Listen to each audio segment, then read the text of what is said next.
For those who may not remember the lore, we get pumpkin spice by harvesting pumpkin fart gas. To help keep the dreams alive of teenage mall shoppers everywhere, a couple years ago I made a pumpkin that farts when you get close to it. Unfortunately, it had a couple fatal flaws. For one, pumpkins get all melty and gross after a while. The second and equally problematic issue is that it didn't have a raunchy fart sound to go with it. So to save pumpkin spice, let's get to it with version 2 of the farting pumpkin. I've known for a while that I want to make a version 2, and I've also wanted to reinvest into my ideas, so when I found myself absolutely rolling in it with a whopping $50 from a second place prize from Instructables, I knew I had really made it in the world and could reinvest into having a dude on Fiverr 3D model the long-awaited version 2 of the farting pumpkin. It wasn't perfect, but I also didn't want to abuse the guy on Fiverr with a ton of revision requests, so I fixed the rest of the model myself. Correcting the model was rough, but on the bright side, at least I don't enjoy the process whatsoever. But eventually progress was made, and by eventually you'll notice that I'm in an entirely different house by the time it started looking better. Still needs to be taller, jeez.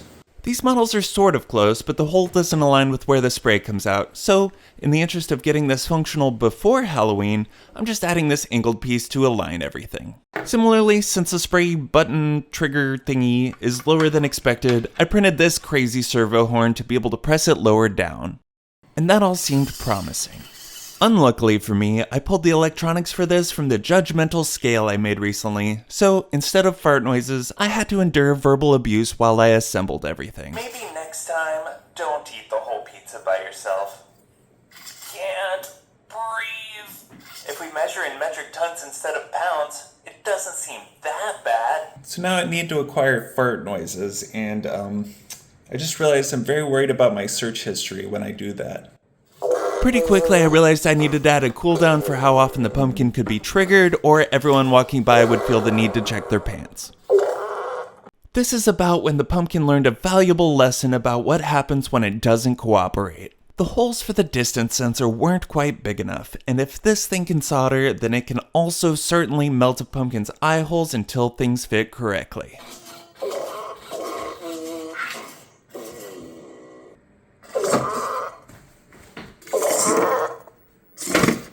Wow. Until now, I had never realized how much force is required to use Febreze, but now it had me wondering if using it is actually grip training, because the plastic servo horn would rather break or come loose instead of just pressing the dang I trigger. feel like it's moving back every time. While I procrastinate dealing with that, it's time to mess with the fire hazard, time to make some nice pretty lights. Moment of truth. Will this blow up my house? No. That looks great. Yay. I was still holding out hope for this model, so I made some adjustments and cleared out a spot for the lights to sit in. But as heavily implied, this model wasn't gonna cut it. Holy cow, dude. That brings us here to the final print. And I know it's the final print because my printer needs repaired and I don't have time to do that right now.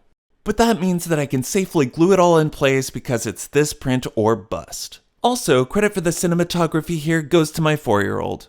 It's gonna boot up and you can be the official tester. Oh my gosh, it worked perfect. It's over here. Put your hand in front of this thing. It worked so well, I'm so happy.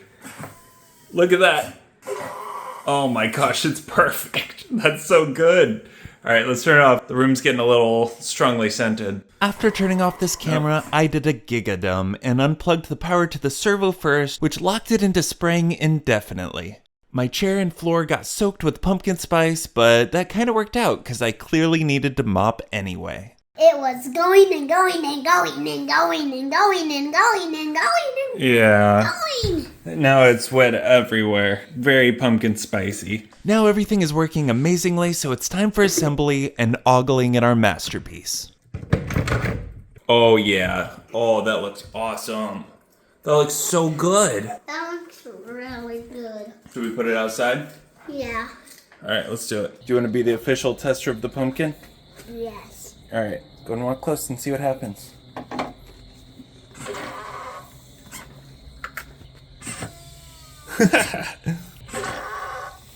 It smells pumpkin spicy. It's working perfect. High five. Oh yeah. Ready? All right, you can be at the bottom this time and I'll trigger it. Ready?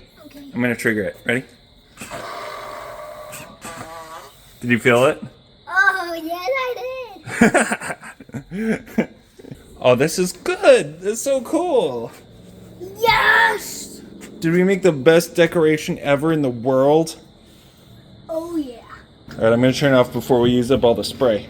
This is everything I had hoped for with the white plastic for the pumpkin. The glow looked awesome. The next morning, I did the last few to-dos to make it a permanent Halloween fixture and called in some additional unsuspecting testers. Yeah. Hey, Jen. Wow, that's cute. Oh.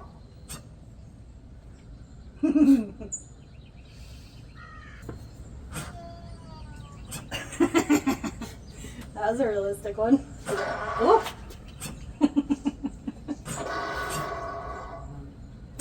That one sounded like a door. Febreze, especially fresh.